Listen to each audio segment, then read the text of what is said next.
আমরা প্রশাসনের কাছে বারবার করে সাম্য হত্যার বিচার কেন নিশ্চিত হচ্ছে না। আসল প্রহসনটা কি হচ্ছে এখানে, আসল ঘটনার কি হচ্ছে, আজকে 6 দিন পার হয়ে যাওয়ার পরও কেন সেটা হচ্ছে না। এবং সেটা র্যাশ হিসেবে আমরা চাই আমাদের যে এই যে বর্তমান যে পরিস্থিতি, যে উদ্ভূত পরিস্থিতি, আমাদের বেসিকের দাবি হচ্ছে দুইটা। প্রথম দাবি হচ্ছে আমাদের বন্ধু যে আমাদের সহযোগী সাম্য যে খুন হয়েছে, সে খুনের বিচার অনতিবিলম্বে নিশ্চিত করতে হবে। এবং একই সাথে সে 6 দিন পার হয়ে যাওয়ার পরেও আসল যারা খুনি, আসল যারা কুশীলব যারা আছে যে পিছনে, তাদেরকে এখন আইডেন্টিফাই করতে পারে নাই।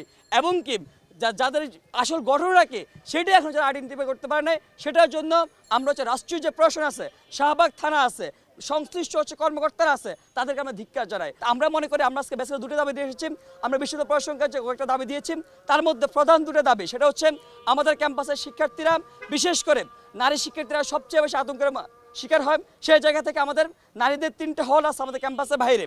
আমরা বলেছি যে সুফিয়া কামাল হল আছে, সুফিয়া কামাল হলের নারী শিক্ষার্থীরা আপনি যদি খেয়াল করে থাকবেন, প্রত্যেক দিন সোশ্যাল মিডিয়া আমরা দেখতে পারি আমাদের নারী শিক্ষার্থীরা কখনো না কখনো প্রত্যেক দিন কোনো না কোনো সময়ে সকাল কিংবা বিকেলে তারা যখন হল থেকে বের হয় কিংবা হলে ঢুকতে যান, তখনই কখনো না কখনো তারা হচ্ছে গিয়ে কি বাবুগুড়ে মাদকাসক্ত তারা কুরুচিপূর্ণ ইঙ্গিতের শিকার হয়, কিংবা তারা হচ্ছে গিয়ে কখনো গলা টিপে ধরেন, কখনো তাদেরকে হচ্ছে গিয়ে কি যৌন মানে কোনো ইঙ্গিত প্রদান করে, কিংবা তাদের গায়ের উপর হামলে পড়ে। সেটা আমরা নিশ্চিত, সেটা আমরা দেখেছি।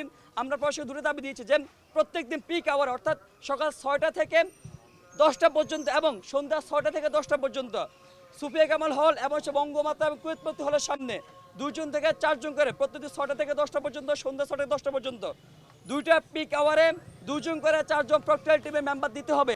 আমরা মনে করি যদি কোনো প্রক্রিয়াল টিমের মেম্বার থাকেন, ফর্মাল কোনো সদস্য থাকেন, কিংবা কোনো প্রক্রিয়া যদি সেখানে অ্যাসাইন করে দেওয়া হয়, কোনো ব্যক্তিকে অ্যাসাইন করে দেওয়া হয়, সেক্ষেত্রে সে অবয়ের জায়গা পায় যে না আমি ডাকলে কেউ না কেউ তো আসবে।